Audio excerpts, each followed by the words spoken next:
নমস্কার খুলুমবাই again welcome to the show startup plus আমি এই স্টার্টআপ প্লাস শোত আমি সকলে জানো এই স্টার্টআপ প্লাস শোত আমি বিশেষকৈ নতুন আইডিয়া নতুন টেকনলজি নতুন বিশেষ আমাৰ কি কি সাৰ্ভিসেছ আছে সেইটো বিষয়ে আমি আলোচনা কৰোঁ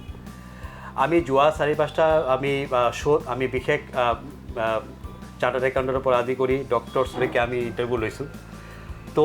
আজিৰ এই টক শোত স্টাৰ্টআপ প্লাছত আমি আৰু এজন বিশেষ আমি স্পেশালিস্ট আমি গেস্ট মাতিছোঁ আমাৰ এই স্টাৰ্টআপ প্লাস শোত যেটো আমি ব্ৰডব্যান্ড পাব্লিক চেনেলত আমি টেলিকাষ্ট কৰি আছোঁ আজি এই স্টাৰ্টআপ প্লাস শোত আমাৰ বিশেষ এজন ডক্টৰ আমি এই শোত মাতিছোঁ বিশেষকৈ দেখা যায় যে আমাৰ সমাজত কিছুমান আমি ব্যক্তি বা আমি কাপল পাওঁ য'ত নেকি তেখেতসকলে সন্তানহীনতাত ভুগি আছে মানে চাইল্ডলেছ কাপলছ হয় তো এইটোৰ বিষয়ে আমি আজি ডিছকাশ্যন কৰিবৰ কাৰণে বিশেষ জানিবৰ কাৰণে আজি আমাৰ এই ষ্টুডিঅ'ত আমি আমাৰ শ্ব'ত ষ্টাৰ্টআপ প্লাছ আমি মাতিছোঁ ডক্টৰ শুভেন্দু বুজাৰবৰুৱা নমস্কাৰ ডক্টৰ বুজাৰবৰুৱা ছাৰ আমাৰ ডাউন টাউনৰ পৰা আহিছে তেখেত তাৰে গাইনেকলজিষ্ট প্লাছ IVF স্পেচিয়েলিষ্ট হয় ছাৰ আপোনাক আজি ষ্টাৰ্টআপ প্লাছ পাছত পাই আপোনাক আমি ধন্যবাদ কৈছোঁ ছাৰ আপোনাৰ বিষয়ে অলপ আপুনি ক'ব বিচাৰিব নেকি ছাৰ হয় নমস্কাৰ মই ডক্টৰ শুভেন্দু বুজৰবৰুৱা মই ডাউন টাউন হস্পিটেলত কাম কৰোঁ গুৱাহাটীত আৰু মই এজন গাইনেকলজিষ্ট স্ত্ৰী আৰু প্ৰসূতি ৰোগৰ চিকিৎসক লগতে মই সন্তানহীনতাৰ চিকিৎসাও কৰোঁ যিটো IVF স্পেচিয়েলিষ্ট বুলি কোৱা যায় গতিকে এই বিষয়ে যদি কিবা সুধিব লগা আছে আপুনি নিশ্চয় সুধিম ছাৰ তো ছাৰ আপুনি আজি আমাৰ এই মানে আপোনাৰ ইমান বিজি শিডিউল থাকে আমি গম পাওঁ আপুনি ইমান বিজি থাকে আপোনাৰ নৰ্থ ইষ্টৰ বিভিন্ন মানে প্ৰান্তৰ পৰা আপুনি পেচেণ্ট আপুনি চায় তো ছাৰ আজি আপুনি আমাৰ এই ষ্টাৰ্টআপ প্লাছত অহাৰ কাৰণে আপোনাক বিশেষ ধন্যবাদ জনাইছোঁ ছাৰ তো ছাৰ যেহেতু আপোনাৰ আমি গম পাওঁ আপুনি বিশেষকৈ IVF স্পেচিয়েলিষ্ট হয় আপুনি এজন গাইনেকলজিষ্ট হয় চ' ছাৰ এটাকে আমি আগবাঢ়িম কুৱেশ্যন লৈ তো স্যার IVF যেটো কথাটো আছে আমি শুনো যে IVF super speciality special doctor হয় বা এনেকৈ ট্রিটমেন্ট কৰি পাৰি স্যাৰ এইটো হয় কি স্যাৰ মানে IVF এৰ বিষয়ে অলপ আপুনি ক'ব নেকি স্যাৰ একচুয়ালি মানুহৰ বহুত মিসকনসেপশন আছে তেওঁলোকে ভুল কিছুমান ধাৰণা আছে যে সন্তানহীনতা হ'লেই সিধা IVF কৰিব লাগে যেটো অতি কষ্টলি বুলি ভবা যায় কিন্তু একচুয়ালি ট্ৰিটমেন্ট বিলাক আৰম্ভ হয় বহুত ইনিশিয়াল ষ্টেজৰ পৰা মানে এহাল যদি সন্তানহীন কাপল থাকে তেওঁলোকে প্ৰথমতে আমি কথা পাতি গোটেই অৱস্থাটো কেনেকুৱা তেওঁলোকৰ কি প্ৰবলেম সেইখিনি জানি লওঁ এনেকুৱা নহয় যে তেওঁলোক অহাৰ লগে লগে আমি IVF ৰ ফালে আগবাঢ়ো হয়তো তেওঁলোকৰ কিছুমান সাধাৰণ প্ৰবলেম থাকিব পাৰে যিবিলাক প্ৰবলেম আমি হয়তো তেওঁলোকৰ লগত কথা পাতিও সেইবিলাকৰ সলভ কৰিব পাৰোঁ গতিকে প্ৰথমে সেইখিনি চোৱা যায় তেখেতক কিছুমান সাধাৰণ পৰীক্ষা কৰিব দিয়া যায় যে ব্লাড টেষ্টেই হওক নাইবা চিমেণ্ট টেষ্টেই হওক চিমেণ্ট টেষ্টটো বীজ পৰীক্ষা আৰু ধৰক আল্ট্ৰাছাউণ্ড মহিলাগৰাকীৰ আল্ট্ৰাছাউণ্ড কৰা হয় আমি দেখোঁ যে সাধাৰণতে বহুখিনি কাপোলৰে বহুখিনি প্ৰবলেমবিলাক বহুত সাধাৰণ কিছুমান প্ৰবলেমৰ কাৰণে প্ৰেগনেঞ্চি হোৱা নাযায় গতিকে সেইখিনি যদি আমি ঠিক কৰিব পাৰোঁ তেতিয়াহ'লে দেখা যায় যে বহুখিনি লোক IVF ৰ ফালে আগবাঢ়ি যাব লগা নহয় মানে ছাৰে আপুনি ক'ব বিচাৰিছিল যে যেটো IVF মানে ট্ৰিটমেণ্টটো আছে সেইটো এটা মেজৰ একদম লাষ্ট পৰ্যায়লৈকে যাব পাৰে তাৰমানে আপুনি কৈছে যে সন্তানহীনতা যদি কোনোবাই ভুগি আছে তো সেইটোৰ কাৰণে আপুনি ডক্টৰৰ লগত কনসাল্ট কৰিলে মেডিচিন বা বেলেগ কিবা নৰ্মাল মানে লাইফষ্টাইল চেঞ্জ কৰিও আপুনি এইটো ট্ৰিটমেণ্ট কৰিব পৰা যায় হয় আপুনি ঠিকেই কৈছে এতিয়া এনেকুৱা দেখা যায় যে বহুতে নাজানে কোন সময়ত সম্পৰ্ক কৰিলে প্ৰেগনেন্সি হ'ব পাৰে গতিকে সেইখিনি আমি সাধাৰণতে তেওঁলোকক বুজাই দিওঁ আৰু এইটো বহুতে নাজানে যে লাইফষ্টাইল মডিফিকেশ্যন কৰাৰ পিছতো প্ৰেগনেন্সি হোৱাৰ সন্তান হোৱাৰ সম্ভাৱনাটো বাঢ়ি যায় আচ্ছা তেনেকুৱা কিছুমান কথা থাকে আৰু সেইখিনি হোৱাৰ পিছত ধৰক প্ৰথম 6 মাহ এটা কাপোলে ট্ৰাই কৰিলে প্ৰেগনেন্সিৰ কাৰণে প্ৰথম 6 মাহ প্ৰেগনেন্সি হোৱা নাই তাৰ পিছতহে আমি সাধাৰণতে ট্ৰিটমেন্ট আৰম্ভ কৰোঁ ওকে স্যাৰ আচ্ছা যেটো মেডিসিন ৰিলেটেড ট্ৰিটমেন্ট তেওঁলোকক হয়তো খোৱা ঔষধ দিয়া যাব নহলে ইনজেকশন দিয়া যাব সেইবিলাকৰ দিয়াৰ পিছত তেওঁলোকক চেষ্টা কৰিবলৈ দিয়া যায় তাৰ পিছতো যদি প্ৰেগনেন্সি নহয় সন্তান যদি তাৰ পিছতো নহয় তাৰ পিছতহে যিবিলাক এডভান্স ট্ৰিটমেণ্ট অপশ্যন সেইবিলাকৰ কথা ভবা যায় আচ্ছা স্যাৰ তো স্যাৰ সন্তানহীনতাৰ বিষয়ে মানে বহুত কুসংস্কাৰ আমাৰ সমাজত চলি আছে এইটোৰ কাৰণে বিভিন্ন ধৰণৰ আমি দেখিছোঁ যে বিভিন্ন স্ত্ৰীয়ে হওক বা মহিলাই হওক বিভিন্ন সমাজৰ বিভিন্ন ধৰণৰ মানে মানে এটা মানে কি কয় এইটো সমাজৰ পৰা এটা বিভিন্ন ধৰণৰ এটা ষ্টেজলৈকে পাৰ হৈ যাব লাগে তো স্যাৰ একচুৱেলি ক'ব গ'লে যে সন্তানহীনতাৰ কাৰণ মানে কিবা কি হোৱাৰ কাৰণে হ'ব পাৰে বেচিকেলি এইটো জেনেটিকেলি হয় না কিবা লাইফষ্টাইল চেঞ্জৰ কাৰণে হয় না কিবা নিজৰ বেলেগ কাৰণে হ'ব পাৰে এইটো চাওক সন্তানহীনতাৰ বহুত কাৰণ থাকিব পাৰে ওকে স্যাৰ সন্তানহীনতাৰ কাৰণবিলাক মহিলাগৰাকীৰ ৰিলেটেডো হ'ব পাৰে পুৰুষজনিতও হ'ব পাৰে আচ্ছা আচ্ছা আচ্ছা গতিকে সেই কথাটো জনা বহুত দৰকাৰ যে আমি সন্তানহীনতাত ভুগি থকা দম্পতি এহালক যদি কওঁ যে কেৱল মহিলাগৰাকীৰ ভুলৰ কাৰণেই সন্তান হোৱা নাই সেইটো ভুল হ'ব কোৱাটো সেইকাৰণে আমি যেতিয়া ট্ৰিটমেণ্ট আৰম্ভ কৰোঁ চিকিৎসা যেতিয়া আৰম্ভ কৰোঁ পুৰুষ মহিলা হাজবেণ্ড ৱাইফ দুইজনকে আমি একেলগে ট্ৰিটমেণ্ট কৰোঁ যাতে তেনেকুৱা ধৰণৰ কোনো এটা চিন্তাধাৰা থাকি নাযায় যে অকল এজনৰ ভুলৰ কাৰণেই এই তেওঁলোকে সন্তানহীনতাত ভুগি আছে গতিকে কিছুমান টেষ্ট থাকে সেই টেষ্টখিনি কৰা যায় আৰু মই আগতে কৈছোঁৱেই পুৰুষৰ বীজ পৰীক্ষা আৰু মহিলাৰ আমি যিখিনি আল্ট্ৰাচাউণ্ড স্কেনিঙৰ দ্বাৰা যিবিলাক অণ্ডবিলাকৰ গ্ৰোথ ডেভেলপমেণ্ট সেইবিলাক চাওঁ আৰু এটা চোৱা যায় যে তেখেতৰ ফেলোপিয়ান টিউব বুলি যিটো কোৱা যায় ফেলোপিয়ান টিউবৰ ব্লকেজ আছে নেকি সেইটোও চোৱা যায় গতিকে এইবিলাক চাই আগবাঢ়িহে আমি ডেফিনেটলি ক'ব পাৰিম যে কি কাৰণে একচুৱেলি তেওঁলোক সন্তানহীনতাত ভুগি আছে আচ্ছা আচ্ছা তাৰমানে আপুনি যিটো কৈ আছে যে সন্তানহীনতাৰ মূল কাৰণ আমি কেতিয়া ভাবোঁ যে মহিলাগৰাকী বা বিশেষকৈ আমি ধৰোঁ যে তেখেতৰ প্ৰব্লেম আছে চ' আমি আপুনি কোৱা মতে যে মানে হাজবেণ্ডৰো প্ৰব্লেমৰ কাৰণেও সন্তানহীনতাৰ মানে কাৰণ হ'ব পাৰে তাৰমানে সেইটো আপুনি ক'ব বিচাৰিছে অ'কে স্যাৰ তো স্যাৰ আজিৰ ডেটত মানে আমি যিটো গম পাওঁ মানে মেক্সিমামেই আমি কেছ এনেকুৱা পাওঁ য'ত নেকি আমাৰ চিনাকি বা আমাৰ জনা শুনা বা আমাৰ ছ'চাইটিতে বহুত মানুহ পোৱা যায় যিটো এই সমস্যাত ভুগি আছে তো সিহঁতৰ ধৰক কিছুমানে বহুত দিনৰ পৰা ট্ৰিটমেণ্ট কৰি থাকে বিভিন্ন জেগাত সিহঁতৰ মানে বহুত কষ্টিং আজি যেনেকৈ আমি গম পাওঁ যে খুব যেনেকৈ ইনজেকশ্যনৰ কথা ক'লে আপুনি খুব পেইনফুলো হয় তেনেকুৱা কিছুমান বস্তু আমি গম পাওঁ সেইটো বিষয়ে আপুনি কি ক'ব স্যাৰ যিখিনি IVF-ৰ ৰিলেটেড ট্ৰিটমেণ্ট সেইখিনিত অলপ কষ্ট হয় সেইটো একেবাৰে মিছা নহয় কিন্তু ইনিচিয়েল যিখিনি ট্ৰিটমেণ্ট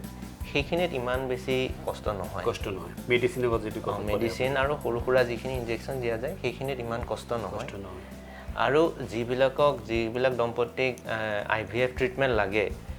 তেওঁলোকক সাধাৰণতে আমি কাউন্সেলিং কৰোঁ তেওঁলোকৰ লগত কথা পাতোঁ যে তেওঁলোকৰ ৰিকুৱাৰমেণ্ট তেওঁলোকে কি বিচাৰে আমাৰ পৰা সেইমতে আমি ট্ৰিটমেণ্ট শিডিউলটো ঠিক কৰোঁ যে কেনেকৈ তেওঁলোকক আমি ট্ৰিটমেণ্টটো দিম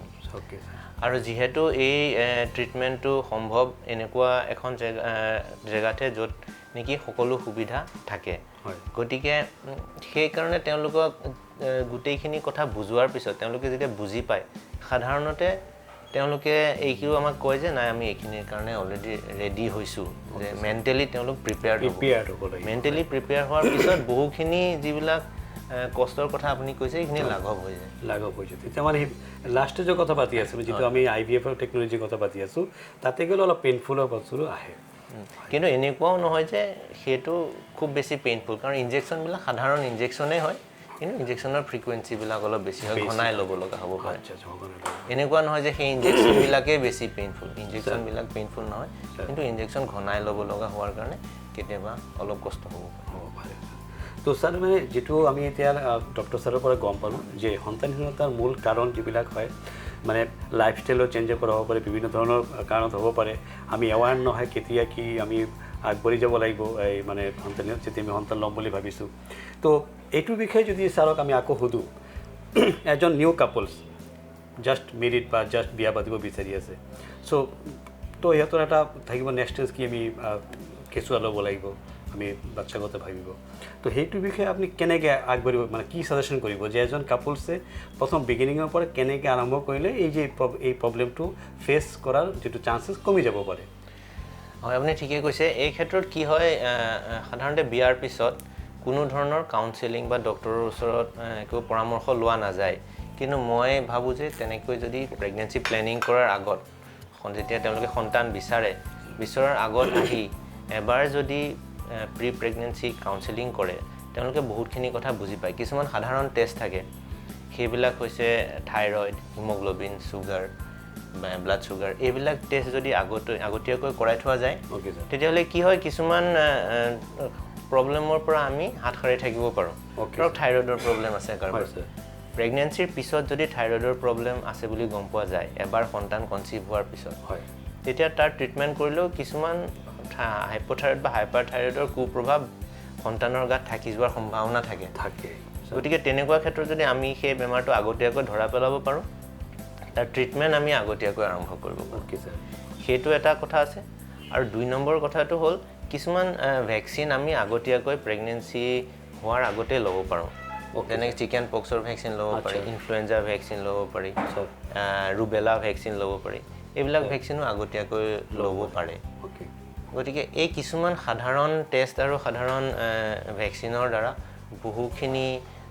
যিবিলাক কুপ্ৰভাৱ পিছলৈ থাকি যাব পাৰে সন্তানৰ গাত সেইবিলাক আমি প্ৰতিৰোধ কৰিব পাৰোঁ তো ছাৰে কৈছে যে আপুনি কোৱা মতে যে ছাৰ কোনোবাই যদি প্লেনিং কৰিছে যে সন্তান ল'বৰ কাৰণে তাৰ আগতে ডক্টৰ কনচাল্ট কৰাটো খুব ইম্পৰ্টেণ্ট হয় আৰু এটা ইম্পৰ্টেণ্ট কথা কি ফলিক এচিড আমি প্ৰেগনেন্সি প্লেনিং কৰাৰ এটলিষ্ট 2 মাহ আগতে আৰম্ভ কৰিব লাগে ফলিক এচিড টেবলেট যিটো 5 মিলিগ্ৰাম ফলিক এচিড 5 mg যিটো ফলিক এচিডৰ কথা কৈছে প্ৰেগনেন্সি ভাবাৰ 2 মাহ আগৰ পৰা এইটো আপুনি ষ্টাৰ্ট কৰিব 2 মাহ আগৰ পৰাই এইটো আৰম্ভ কৰিলে কিছুমান বেবীৰ হ'ব লগা সন্তানৰ হ'ব লগা যিটো সন্তান পেটত থাকোঁতেই যিবিলাক প্ৰব্লেম হ'ব পাৰে সেইবিলাক আমি প্ৰতিৰোধ কৰিব পাৰোঁ আচ্ছা ফলিক এচিডো বহুত ইম্পৰ্টেণ্ট এটা ফলিক এচিড বহুত ইম্পৰ্টেণ্ট ফলিক এচিডটো যিটো আমি দেখিছোঁ যে আজিকালি গভৰ্ণমেণ্টৰ বিভিন্ন হস্পিটেলত মানে ফ্ৰী অফ কষ্ট এভেইলেবল এটা আছে চ' স্কুলতো দেখা যায় যে এইটো ডিষ্ট্ৰিবিউট কৰে মাজে মাজে আপোনাৰ এইটো কাৰণ ফলিক এচিডটো মানে অনলি ফৰ দি লেডিজ মানে ফিমেলৰ কাৰণে সাধাৰণতে যিবিলাক প্ৰেগনেন্সি প্লেনিং কৰা মহিলা থাকে তেওঁলোকে লোৱাটোতো অত্যন্ত জৰুৰী যিবিলাক নিউৰেল টিউব ডিফেক্ট থাকে সেইবিলাক প্ৰতিৰোধ কৰিব পাৰি আৰু সাধাৰণতে যিবিলাক স্কুলত দিয়া যায় সেইবিলাক আইৰণৰ লগত ফলিক এচিড দিয়া যায় যিবিলাকে আপোনাৰ এনিমিয়া যিবোৰ এনিমিয়া প্ৰতিৰোধৰ কাৰণে দিয়া যায় তো স্যাৰ বিশেষ ধুনীয়াকৈ আপুনি এনচাৰবিলাক দি আছে যে আমি ইমান ডাঙৰ এটা সমস্যা সমাজত যে আছে আমি মানে কি কয় এইটো সন্তানহীনতা মানে চাইল্ডলেছ কাপলছৰ যিটো সংখ্যা আমাৰ দিনে দিনে বাঢ়ি গৈ আছে তো এইটো যে আমি আগত কিন্তু অলপ কম দেখিছিলোঁ হয়তো আমি আমাৰ জেনেৰেশ্যনৰ আমি অলপ বেছিকৈ পাই আছোঁ স্যাৰ এইটো কিবা কাৰণটো কি হ'ব পাৰে যে আজিৰ ডেটত এই চাইল্ডলেছ কাপলছৰ সমস্যা বা যিটো সংখ্যা আমাৰ সমাজত অলপ বেছিকৈ আমি অলপ পাই আছোঁ বা আপুনি আপোনাৰ অভিজ্ঞতা কেনেকুৱা আছে এইটো আপুনি ক'ব পাৰে ৰিলেটিভলি হয়তো বেছি হৈছে কাৰণ এতিয়া পপুলেশ্যনো বাঢ়িছে আগতে ইমান পপুলেশ্যন নাছিল খুব সম্ভৱ সেইটো এটা কাৰণ এইটো কোৱাটো বৰ টান কিন্তু এটা কথা হ'ব পাৰে যে আজিকালি লেট মেৰিজ হয় সেইটো এটা কাৰণ হ'ব পাৰে আৰু আজিকালি আমি চাকৰি ৰিলেটেড ছাৰ্ভিচ ৰিলেটেড যিবিলাক দম্পতীবিলাক যদি বিয়াৰ পিছৰ পৰাই দূৰে দূৰে থাকে যিটো মই সাধাৰণতে দেখা পাইছোঁ সেইটোৰ কাৰণেও প্ৰেগনেন্সি দেৰিকৈ হোৱা বা নোহোৱাৰ কিছুমান উদাহৰণ আছে মানে যেটো কৈছে যে এইটো মানে নৰ্মাল এটা প্ৰচেসিং হ'ব পাৰে মানে কাৰোবাৰ আৰু কিছুমান ক্ষেত্ৰত আমি আজিকালি মানে ব্যস্ততাৰ কাৰণে মানে যেটো টাইম মানে হাজবেণ্ড ওয়াইফে দিব স্পেন্ড কৰিব লাগে সেইটো টাইম স্পেন্ড নকৰাৰ কাৰণে এটা কাৰণ হ'ব পাৰে আৰু আপোনাৰ মানে লেট মেৰিজৰ এটা মানে ইস্যু বুলি আপুনি মানে কৈ আছে তাৰমানে আমি এতিয়ালৈকে গম পালোঁ যে চাইল্ডলেছ কাপলছ মানে সন্তানহীনতা ভুগি থকা বহুত আমি দম্পতি পাওঁ বিভিন্ন ধৰণৰ তেখেতৰ সমাজৰ বিভিন্ন ধৰণৰ কি কয় কুসংস্কাৰৰ মাজেদি তেখেতে মানে জীয়াই থাকিব লাগে বাট থিং ইজ যে কি আমি এতিয়া আজি গম পালোঁ ডক্টৰ ছাৰৰ পৰা যে আমি নৰ্মাল ডিছকাশ্যন কৰি নৰ্মাল এটা কাউন্সেলিং কৰি ডক্টৰৰ লগত আমি সেইবিলাক যে সমস্যাবিলাক আমাৰ আহিব পাৰে এজন হাজবেণ্ড ওৱাইফৰ সেইবিলাকৰ আমি দূৰত থাকিব পাৰোঁ তো স্যাৰ আমি এটা স্টেপ বাই স্টেপ আহি আছোঁ স্যাৰ এতিয়া আপোনাৰ এইবিলাক আমি কথা পাতিলোঁ তো স্যাৰ আমি যেতিয়া এজন কাপলছক আমি কওঁ যে আপুনি যেতিয়া প্ৰব্লেমটো হৈ যায় তেখেতে গম পাইছে যে আমাৰ এটা সিহঁতৰ এটা নৰ্মাল এটা ট্ৰাই কৰে যে এইটো হোৱা নাই তাৰপিছত তেখেতে এটা বিভিন্ন ধৰণৰ কাউন্সেলিং কৰি ডক্টৰক যায়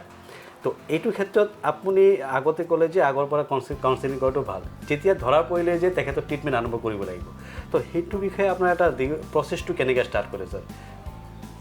এতিয়া আজিকালি প্ৰেগনেন্সি হোৱা বুলি গম পোৱাৰ লগে লগে ডক্টৰক দেখুৱাটো বহুত দৰকাৰী কাৰণ মই প্ৰথম ক'লোঁ ফলিক এচিড আৰম্ভ কৰিবই লাগিব ফলিক এচিড টেবলেট পোৱা যায় সেইখিনি আৰম্ভ কৰাৰ লগে লগে বাকি যিখিনি শিডিউল আছে ট্ৰিটমেণ্টৰ প্ৰেগনেন্সিৰ সেইখিনিও আৰম্ভ কৰাটো বহুত দৰকাৰ তাৰ লগত আল্ট্ৰাসাউণ্ড থাকে টিটেনাছৰ 2টা ড'জ থাকে সেইখিনি কৰিব লাগে তাৰপিছত প্ৰথম 3 মাহ যোৱাৰ পিছত সাধাৰণতে আমি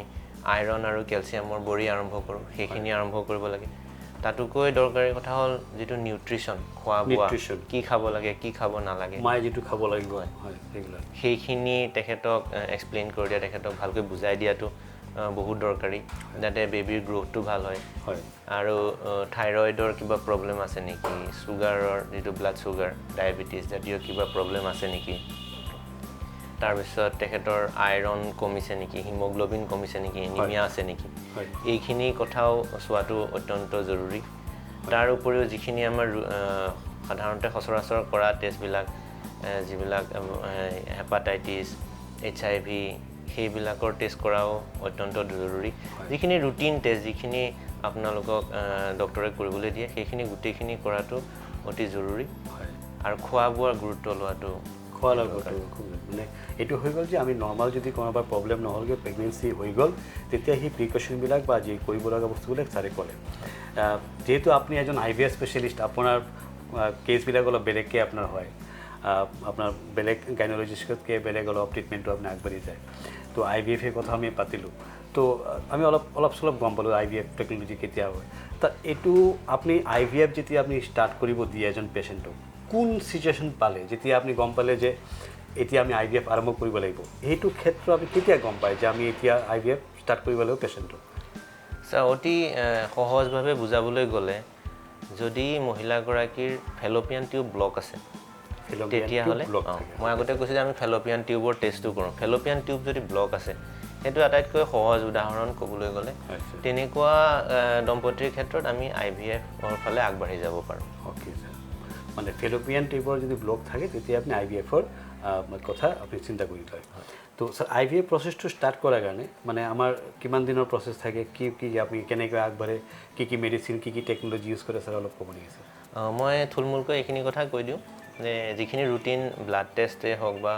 আল্ট্ৰাচাউণ্ড হওক সেইখিনি কৰা যায় তাৰপিছত তেখেতক কিছুমান টেষ্টৰ কাৰণে আমি যেতিয়া আমি প্লেন কৰিম যিখিনি সময় তাৰ আগতে মাতি আমি এইখিনি কৰি ল'ম তাৰপিছত যেতিয়া একচুৱেল IVF-টো আৰম্ভ হয় তেতিয়া কিছুমান ইনজেকশ্যন দিয়া যায় মাহেকীয়াৰ আৰম্ভ হোৱাৰ লগে লগে তাৰপিছত আমি আল্ট্ৰাচাউণ্ড স্কেনিং কৰি চাই থাকোঁ যে তেখেতৰ অণ্ডবিলাক গ্ৰ' হৈছে নে নাই গ্ৰ' হোৱাৰ পিছত আমি অণ্ডবিলাক আল্ট্ৰাচাউণ্ডৰ জৰিয়তে বাহিৰ কৰোঁ বাহিৰ কৰি সেইখিনি এটা আৰ্টিফিচিয়েল এনভাইৰনমেণ্টত হাজবেণ্ডৰ বীজৰ লগত সেইবিলাক যোগ কৰা যায় এইটো দুই ধৰণে কৰা যায় এটাটো নেচাৰেল IVF যেটো পেট্ৰি ডিছত যিখিনি এগ আৰু যিখিনি বীৰ্য একেলগে ৰাখি সেইটো ফাৰ্টিলাইজ হ'বলৈ দিয়া যায় আৰু যেটো ইক্সিটোত যেটো বীৰ্যটো যেটো আমি স্পাৰ্ম কওঁ স্পাৰ্মটো মহিলাৰ এগৰ ভিতৰত বেজি দি ইনজেক্ট কৰা যায় এইবিলাক সকলো এটা কণ্ট্ৰল এনভাইৰনমেণ্টত লেবৰেটৰীৰ ভিতৰত কৰা যায় আৰু এইখিনি বিৰাট সফিষ্টিকেটেড কাম এইখিনিৰ কাৰণে বহুত ছুপাৰ স্পেচিয়েলাইজড এমব্ৰায়লজিষ্টৰ দৰকাৰ গতিকে সেইখিনি টেকন'লজি বহুত আগবঢ়া টেকন'লজি সেইখিনি হোৱাৰ পিছত যেতিয়া এটা এমব্ৰায় যেটো ফৰ্ম হ'ব যেটো 8 চেল 16 চেল এমব্ৰায় যেটো ফৰ্ম হয় সেইটো আমি পিছত মহিলাগৰাকীৰ জৰায়ুৰ ভিতৰত ইমপ্লান্ট কৰোঁ আচ্ছা তো আপুনি যেটো প্ৰচেছ ক'লে ছাৰ এই প্ৰচেছটো কৰোঁতে কিমান সময়ৰ মানে ব্যৱধান মানে কিমান দিনৰ এটা প্ৰচেছ হয় এইটো ছাৰ সাধাৰণতে প্ৰথমতে ধৰক 14ৰ পৰা 20 দিনমান সময় লাগে যেটো এমব্ৰায়টো ফৰ্ম কৰালৈকে আৰু তাৰপিছত একেটা সাইকেলতে তাৰমানে একেটা মাহতে আমি ফ্ৰেছ এমব্ৰায় ট্ৰান্সফাৰ যেটো হয় সেইটো কৰিব পাৰোঁ নাইবা ফ্ৰজেন এমব্ৰায় ট্ৰান্সফাৰ কৰিলে 1 মাহ 2 মাহ যিমান দিন তেখেতসকলৰ সুবিধা মতে প্লেন কৰি পিছত ফ্ৰজেন এমব্ৰায় ট্ৰান্সফাৰটো কৰিব পৰা যায় তো এইটো টেষ্ট কৰি যেতিয়া আপুনি বস্তুটো কৰে পেচেণ্টক কিমান সময়ৰ কাৰণে আপোনাৰ মানে ক্লিনিকত থাকিব লাগিব বা আপুনি কিমান সময়ৰ কাৰণে আপুনি ই কৰে ছাৰ তেনেকুৱা একেবাৰে হস্পিটেলত এডমিট হৈ থাকিব লগা নহয় আচ্ছা কিন্তু হয়তো সঘনাই হস্পিটেললৈ আহি থাকিব লগা হ'ব পাৰে আচ্ছা সঘনাই আহিব থাকিব লাগিব মানে তো মানে আপনি কৈছে যদি ওচৰে পাজৰে হয় পেশেন্টটো তেতিয়া খুব সুবিধা হয় তো স্যাৰ আপনি তো অলৰেডি আমি গম পোৱা মতে আপনি বিটিসিত আপনি এটা ক্লিনিকত আপনি বহি আছে Chirang polyclinic and diagnostic centre Bijit আপনি বহি আছে স্যাৰ ফৰ লাস্ট 4-5 মাহ ধৰি আপনি বহি আছে ইয়াতে আপনাৰ টেস্টবিলাক তো যিবিলাক আপনি কৰি আছে তো যেতিয়া আপনি মেজৰ আইভিএফ টেস্টবিলাক কৰে সেইটো কাৰণে আপনি ডাউনটাউন হস্পিটেলত আপনি কৰি আছে তো ডাউনটাউন হস্পিটেলত যদি আপনাৰ যিবিলাক টেস্ট স্যাৰে কৰে আমাৰ বড়ুয়া স্যাৰে শুভেন্দু বুজৰবৰুৱা স্যাৰে আইভিএফ টেস্ট কৰাৰ টেস্ট কৰিবৰ কাৰণে যিবিলাক টেস্টবিলাক হ'ব এটা সফিষ্টিকেটেড এটা লেবৰেটৰীত খুব ধুনীয়াকৈ বস্তুবিলাক কৰা হয় তো তাতে সেই যিটো চিষ্টেমটো গোটেই ইনফ্ৰাষ্ট্ৰাকচাৰ ডাউনটাউন হস্পিটেলত তেখেতে কৰে তো তাৰমানে কি হৈ গ'ল যে আপোনাৰ অপিডি ক্লিনিকত মানে অপিডি কনসালটেশ্যনৰ কাৰণে বা প্ৰিলিমিনাৰী যিবিলাক আমাৰ কনসালটেশ্যনৰ টেষ্টবিলাক হ'ব আপুনি চিৰাং পলিক্লিনিক ডায়াগনস্টিক সেন্টাৰ বিজনীত আহি আপনি স্যাৰ আপনি মাহত কেদিন আহি আছে স্যাৰ আপনি চিৰাং পলিক্লিনিক ডায়াগনস্টিক সেন্টাৰ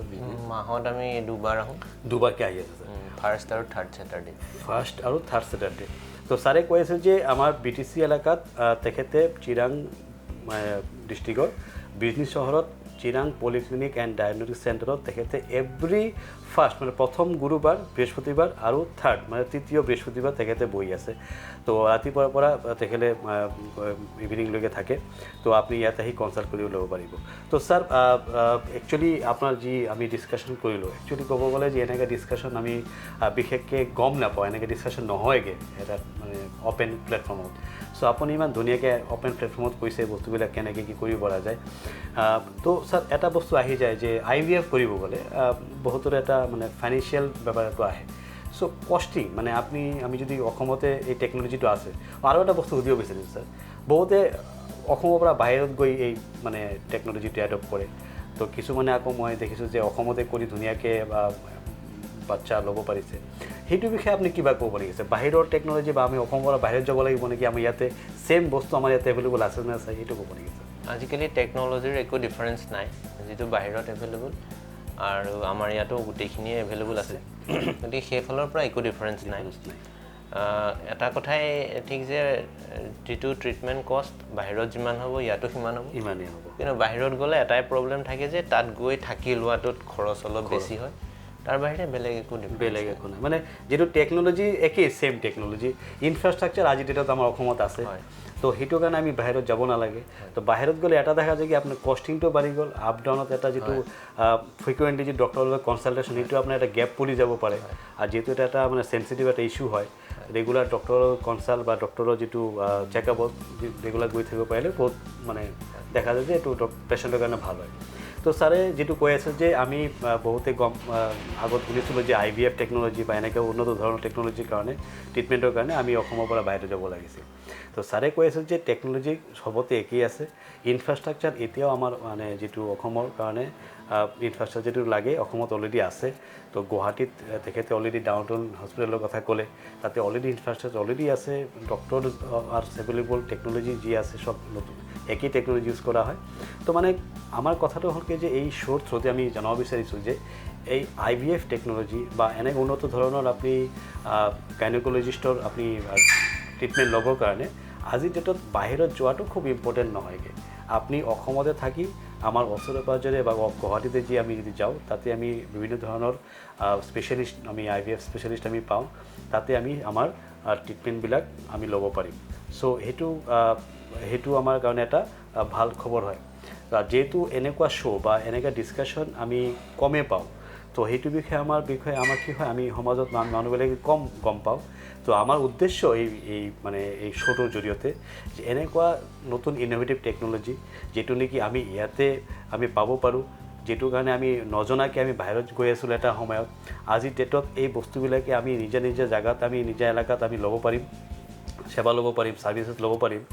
আমাৰ শ্ব'ৰ থ্ৰুদি আমি সকলোকে আহ্বান জনাম যে এই যে আজি আমি ডিছকাশ্যন কৰিলোঁ মানে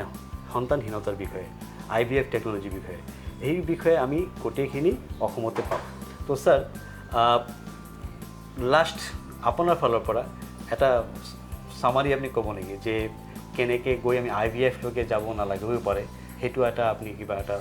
লাষ্টত আপুনি এটা সামাৰি হিচাপে হয় এতিয়া দম্পতি হালে বিয়াৰ পিছত প্ৰথম 6 মাহ নিজে চেষ্টা কৰি চাব পাৰে যদি কিবা কাৰণে প্ৰেগনেন্সি ডিলে হৈছে সোনকালে হোৱা নাই তেতিয়াহ'লে আহি ডক্টৰৰ পৰামৰ্শ ল'ব লাগে তাৰপিছত ডক্টৰে যেনেকৈ উপদেশ দিয়ে তেনেকৈ আগবাঢ়ি গ'লে প্ৰেগনেন্সি হোৱাৰ ক্ষেত্ৰত বহুত সুবিধা হয় তেতিয়া মানে আপুনি বেলেগ কমপ্লিকেটেড ট্ৰিটমেণ্টৰ কাৰণে নাযালে বহুত দেৰি ৰৈ থাকিব বহুত ৱেইট কৰিব নালাগে যে আমি নিজে 3-4 বছৰ চেষ্টা কৰিছোঁ তাৰপিছতহে ডক্টৰৰ ওচৰত গৈছোঁ সেইটো কৰিব নালাগে প্ৰথম 6 মাহ বা এবছৰৰ পিছতে ট্ৰিটমেণ্ট লোৱা আৰম্ভ কৰিব ট্ৰিটমেণ্ট কৰিব আপুনি ঠিকেই কৈছে ছাৰ এইটো বহুতে ৱেইট কৰি তাৰপিছত দেখা যায় জটিলতা বাঢ়ি যায় তাৰপিছত ডক্টৰৰ হাতত আউট অফ কণ্ট্ৰল হৈ যায়গৈ তো ছাৰ আজি আপুনি যি ধুনীয়াকৈ আপুনি আমাক এই মানে সন্তানহীনতাৰ বিষয়ে যিটো আপুনি মানে প্ৰিকশ্যনছ বা কেনেকৈ ট্ৰিটমেণ্ট হ'ব লাগে আপুনি ধুনীয়াকৈ আমাক এই চেনেলৰ থ্ৰুতে আজি ষ্টাৰ্টআপ প্লাছত আপুনি আমাৰ শ্ৰোতাসকলক আমাৰ দৰ্শকজনে জনালে সেইটো কাৰণে আপোনাক অশেষ ধন্যবাদ জনাইছোঁ আগলৈকেও আমি বিচাৰিম যে এনেকুৱা আপুনি আমাক সহায় কৰি থাকিব আমাৰ জানকাৰী দি থাকিব তো ছাৰ আমি সকলোকে জনাই আছোঁ যে ষ্টাৰ্টআপ প্লাছত আজি আমাৰ বিশেষ গেষ্ট আছিলে ডক্টৰ শুভেন্দু বুজৰবৰুৱা তেখেত গাইনলজিষ্ট হয় প্লাছ তেখেতে IVF স্পেচিয়েলিষ্ট হয় ডাউন টাউনত তেখেতৰ চেম্বাৰ হয় আৰু তেখেতে ডাউন টাউনতে ছাৰ্ভিচ দি আছে লগতে আমাৰ BTC এলেকাত তেখেতে মাহত দুবাৰকৈ আহি আছে চিৰাং পলিক্লিনিক এণ্ড ডায়েগনষ্টিক চেণ্টাৰত এভৰি ফাৰ্ষ্ট থাৰ্ছডে মানে প্ৰথম বৃহস্পতিবাৰ আৰু তৃতীয় বৃহস্পতিবাৰ তেখেতক আপুনি OPD কনচালটেশ্যনৰ কাৰণে ইয়াতে যোগাযোগ কৰিব পাৰিব আৰু এইটোৰ লগতে আমি আপোনালোকৰ পৰা বিদায় বিচাৰিম আৰু সকলোকে ষ্টাৰ্টআপ প্লাছ শ্ব' চাবৰ কাৰণে আহ্বান জনাম তো ধন্যবাদ ধন্যবাদ